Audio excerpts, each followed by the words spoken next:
بخت نصر ایک بہت بڑا کافر بادشاہ گزرا ہے۔ دنیا میں 4 بادشاہوں نے بڑی حکومتیں کی، جن میں 2 مسلمان تھے اور 2 کافر تھے۔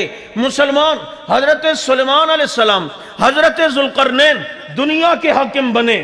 کفار میں ایک نمرود اور ایک جو ہے وہ بخت نصر۔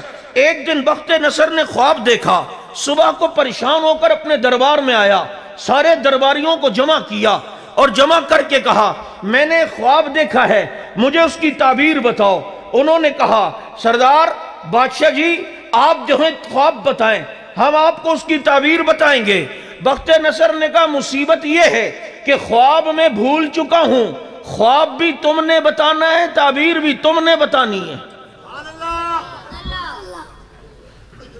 اس سیٹ پہ بیٹھ کر ایسی پھرکی گھومی جاتی ہے، ایسے ایسے سوالات اور ایسی ایسی ڈیمانڈیں ہوتی ہیں۔ پھر انہوں نے کہا کچھ تو رحم کرو، خواب تو بتاؤ، خواب بھی ہم بتائیں تعبیر بھی۔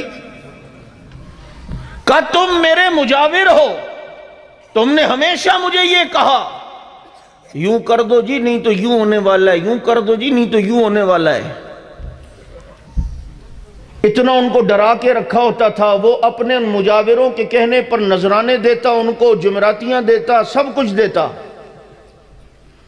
کہا کہ اب جب مصیبت پڑی ہے میں پریشان ہوں، اس کا حل بتاؤ، اب پتہ چلے گا تم کتنے اپنے اندر صلاحیت رکھتے ہو، کتنا غیب کا علم جانتے ہو۔ تمہارے سامنے بھی کبھی کوئی ایسا آئے نا اور کہے دے بیٹا تجھے ساتھ یہ ہونے والا ہے، دیکھ میرے تیرے چہرے سے لگ رہا ہے، اس کو صرف اتنا کہا کر زیادہ سارے باتیں چھوڑ گئے، بتا میرا نام کیا ہے، ساری کلی کھل کے آئے گی۔ کہا جی آپ خواب تو بتائیں تب تعبیر بتائیں گے۔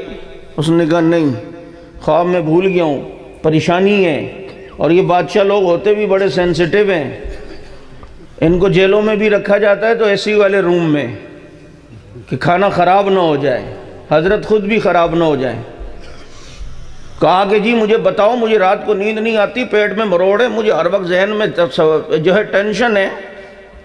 اور کہا اگر 1 ہفتے میں خواب نہ بتایا، تعبیر نہ بتائی تو سب کی گردنیں اڑاؤں گا۔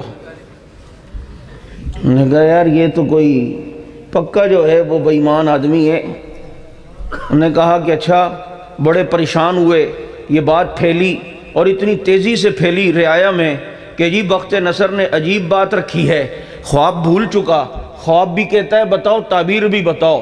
یہ بات جب پھیلی تو پھیلتے پھیلتے یہ بات جیل میں بھی گئی، اور جیل میں اس وقت اللہ کا ایک نبی قید تھا، اللہ کا ایک نبی پابند سلاسل تھے، جسے دنیا حضرت دانیال علیہ السلام کہتی ہے وقت کا نبی ہے لیکن جیل میں ہے، وقت کا نبی ہے لیکن سچ کہنے کی پاداش میں پابند سلاسل ہے، وقت کا نبی ہے لیکن حق گوئی کی وجہ سے آج وہ پسے دیوار زندہ ہیں۔ ان کو اللہ نے وحی کے ذریعے خواب بھی بتایا، تعبیر بھی بتائی۔ انہوں نے جیل سپرڈنٹ سے کہا بخت نصر کو یہ کہنا کہ میں تیری خواب بھی بتاؤں گا، تعبیر بھی، اگر مجھے رہائی ملے تو میں یہ دونوں چیزیں بتاؤں گا۔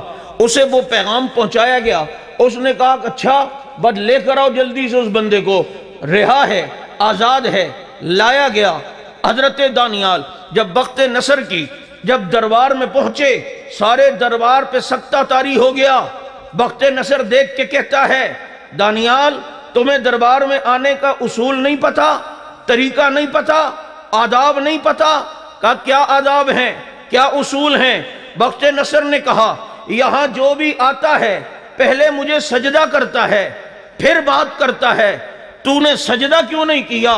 حضرت دانیال سینہ تان کے کہتے ہیں او بخت نصر سن، یہ پیشانی جس نے بنائی ہے جھکتی اسی کے آگے ہے، خدا کے سوا کسی اور کے آگے جھکوں یہ ہو نہیں سکتا۔ ساری زندگی جیل میں رہنا برداشت، منظور، قبول، لیکن لمحہ بھر موقف کو چھوڑ دوں، مشن چھوڑ دوں، اللہ کے ساتھ شرک کروں، یہ نہیں ہو سکتا۔ اس نے کہا چل ٹھیک ہے، نہ کر سجدہ، میری پریشانی تو دور کر، مجھے بتا تو صحیح کہ میں نے خواب کیا دیکھا ہے۔ حضرت دانیال نے فرمایا تو نے خواب میں ایک بت دیکھا اور تو نے دیکھا وہ بت جو سر اس کا سونے کا، سینے تک وہ بت چاندی کا، گھٹنوں تک وہ بت لوہے کا تانبے کا، ٹخنوں تک وہ بت لوہے کا، پاؤں اس بت کے مٹی کے ہیں۔ اس کو خواب یاد آنے لگا، اس نے کہا ہاں آگے بھی کچھ دیکھا ہے۔ تو حضرت دانیال نے فرمایا پھر تو نے آگے دیکھا کہ وہ بت جس کو تو نے ان مختلف عناصر میں دیکھا، آسمان سے ایک پتھر آیا اور اس پتھر نے اس بت کو ٹکڑے ٹکڑے کر دیا، ریزہ ریزہ کیا، چورا چورا کیا۔ اس نے کہا یہ بھی دیکھا، آگے بھی دیکھا تھا۔ تو حضرت دانیال نے فرمایا پھر تو نے دیکھا کہ وہ جو پتھر آسمان سے آ کر بت کو ٹکڑے ٹکڑے کرتا ہے، پھر تو نے دیکھا کہ وہ پتھر آہستہ آہستہ پھیلنے لگا، پھیلنے لگا، پھیلنے لگا، اور اتنا پھیلا کہ ساری دنیا میں تو نے وہ پتھر دیکھا، ساری دنیا میں صرف تجھے وہ پتھر آنے لگا۔ اس نے کہا ہاں میں نے یہاں تک خواب دیکھا، پھر میری آنکھ کھل گئی، بتاؤ اس کی تعبیر کیا ہے؟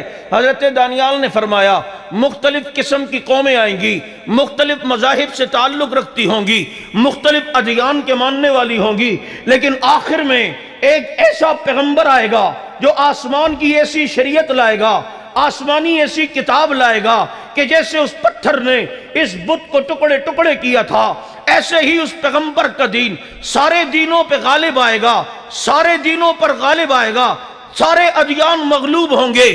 وہ پیغمبر آ کر ایسا انقلاب برپا کرے گا کہ بڑی بڑی طاقتیں، بڑی بڑی قوتیں اس کے سامنے زیر نگی ہوں گی، اس کے دین کا مقابلہ نہیں کر سکے گی۔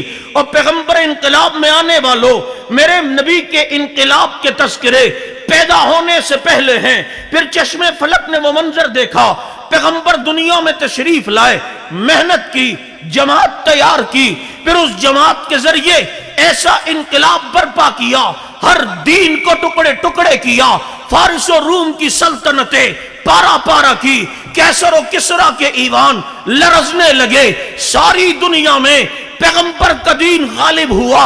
اور پھر امیر معاویہ کے دور میں 65 لاکھ مربع میل پر یہ دین پہنچا، جو خواب بخت نصر نے دیکھا، دانیال نے بتائی، اللہ نے نبی کے ذریعے اس خواب کی تعبیر کرائی، اور زمانہ جس نے پوری دنیا میں دین پھیلے دیکھا، اس زمانے کو دنیا زمین امیر معاویہ کہتی ہے۔